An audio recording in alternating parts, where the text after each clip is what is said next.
मरीम नवाज़ और नवाज़ शरीफ साहब ने तर्जुमान मुकर्रर किया ज़ुबैर साहब को। खैर उसके बाद बहुत सी कंट्रोवर्सी भी हुई, लेकिन अब शहबाज शरीफ साहब ने भी एक कदम उठाया है, मौलाना मोहम्मद अहमद ख़ान साहब को अपना तर्जुमान मुकर्रर कर दिया है। अब इसको बड़ी अहम डेवलपमेंट इसलिए कहा जा रहा है कि इसकी ज़रूरत क्यों पेश आ रही है, ये हो क्या रहा है।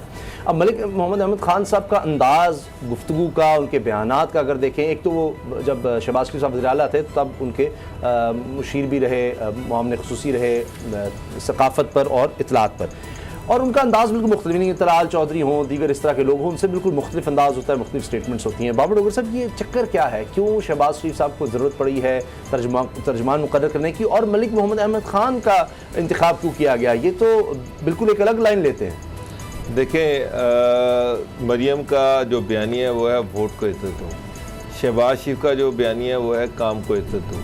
तो बयानिए में बड़ा वाज़े फ़र्क है। मेरा मतलब कि वोट को इज़्ज़त दो जो है वो किसी और को वो कह रही हैं, जिसको ये मैसेज दिया जा रहा है, ये अवाम के लिए नहीं है। अवाम के वोट को इज़्ज़त दो जो है वो किसी और को कहा जा रहा है, और काम को इज़्ज़त दो जो है ये अवाम को कहा जा रहा है कि जनाब ये मेरा जो काम मैंने किए हैं उसको अप्रिशिएट करते हुए अगले इलेक्शन में मुझे वोट डाले जाएँ। तो ये एक बड़ा वाज़े बयानी है। तो शहबाज शरीफ के जो काम को दो इज़्ज़त दो का जो बयानिया है उसको आगे लेके जाने के लिए उनकी अपनी एक कोर कमेटी है, कोर टीम है, उसमें राना मशहूद है, उसमें ख्वाजा साद है, उसमें मलिक मोहम्मद अहमद ख़ान है। ये वो लोग हैं जिन्होंने 5 साल उनके साथ रहे।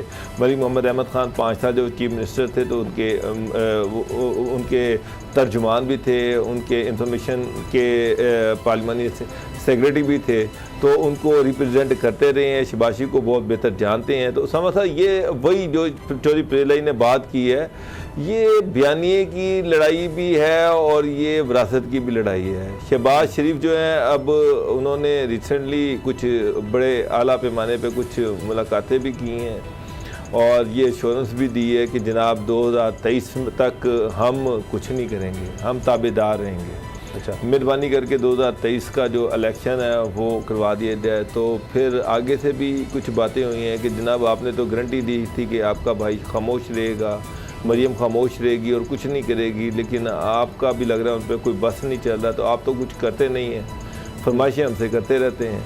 अच्छा। तो उस पर शहबाज शरीफ जो है उन्होंने कहा कि नहीं, मैं कोशिश कर रहा हूँ, आप मुझे मौका दें, मैं एफर्ट कर रहा हूँ। अच्छा, तो शहबाज शरीफ तो एफर्ट कर रहे हैं, और ये जो एफर्ट है, ये जो मैंने आपसे बात की है, ये मुलाकात अभी रिसेंटली कुछ चंद दिन पहले ही हुई है, ज़्यादा पुरानी नहीं है। तो उस समय उन्होंने कहा जी मुझे मौका दें। तो अब आप देखें कि वो जो मौका वो अगले दे रहे हैं, तो उस पर शहबाज शरीफ जो है वो थोड़ी हिम्मत कर रहे हैं, एफर्ट कर रहे हैं कि किसी तरीके से पहले भाई मान जाए, भाई नहीं मानता तो अब वो पर पुर्दे तो मैं निकालूं।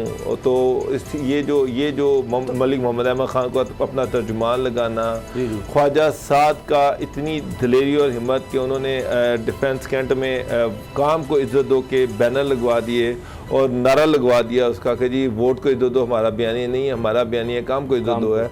तो ये जो चीज़ें आगे चल रही हैं, ये अल्टीमेटली शहबाज शरीफ जो हैं वो अब कोशिश कर रहे हैं कि कुछ करके दिखाएं, प्रैक्टिकली वो जो है वो आगे बढ़ें और प्रैक्टिकली कुछ करके दिखाएं। एक तो उन्होंने पहली बात तो ये की कि उन्होंने एक ऐलान ये किया कि जनाब इलेक्शन 2023 का जो इलेक्शन है वो ट्रांसपेरेंट कर दें, वो जो है उसको उसमें रिगिंग ना हो।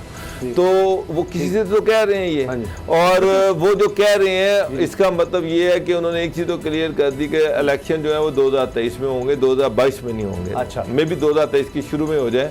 तो वो उन्होंने इस चीज़ की क्लियरेंस दे दी कि जनाब मैं किसी साजिश का हिस्सा नहीं बनूंगा, ना पंजाब में ना मरकज में। उन्होंने शहबाज शरीफ ने तो 2 साल दे दिए, कौमी हुकूमत की भी उन्होंने बात कर दी थी, जिसको मुफाहमत का कहा मरियम ने। कहा जी मेरी ज़ाती राय है कि उनका मतलब मुफाहमत का था, तो वो कौमी हुकूमत भी 2023 की फिर बात कर रहे हैं गुलाम मुर्तज़ा साहब। और फिर ये जो तंजीम 9 है नून लीग के अंदर, ये शहबाज शरीफ साहब के कहने पर हो रही है, वो अपने लोग आगे लाना चाह रहे हैं, क्या हो रहा है? देखिए, मुफाहमत के हवाले से जो उन्होंने बात की थी उसी बात को आगे बढ़ाया जा रहा है।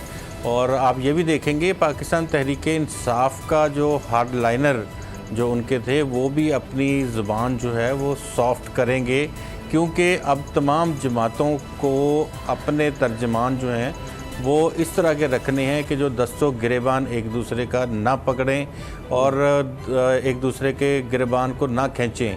तो जो मोहम्मद अहमद हैं, मलिक मोहम्मद अहमद, ये आप जानते हैं तर्जमान रहे हैं, बड़े शरीफ नफ्स आदमी हैं। ओरिजिनली वो एक पॉलिटिशियन हैं और कसूर से ताल्लुक़ रखते हैं। फिर उसके साथ साथ वहाँ इनको अच्छा इनका वोट बैंक भी है और पोलाइट आदमी है और हर टीवी चैनल, हर जर्नलिस्ट के साथ एक फ्रेंडली इनका रवैया है रहा है।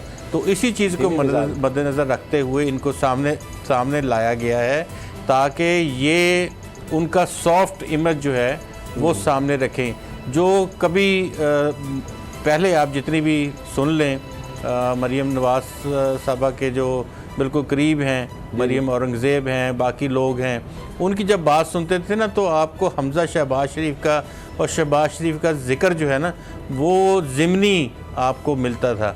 बाकी सारी किताब जो थी ना वो मियां नवाज शरीफ साहब और मरीम नवाज़ साहबा के गिर्द घूमती थी। ऐसे ही तो अभी ये सूरत हाल जो है वो चेंज होगी और ये सारी किताब अब इर्द गिर्द मलिक अहमद साहब जो बात करेंगे वो किताब सारी शहबाज शरीफ और उनके कामों के इर्द गिर्द घूमेगी, क्योंकि ये वहाँ रहे हैं उनके मशीर भी, तो इन्होंने देखा है कि किस तरह से उन्होंने काम किए हैं और बाकी भी हार्ड लाइनर्स जो काम को इज्जत दो के बयानियों को आगे लेके चलेंगे।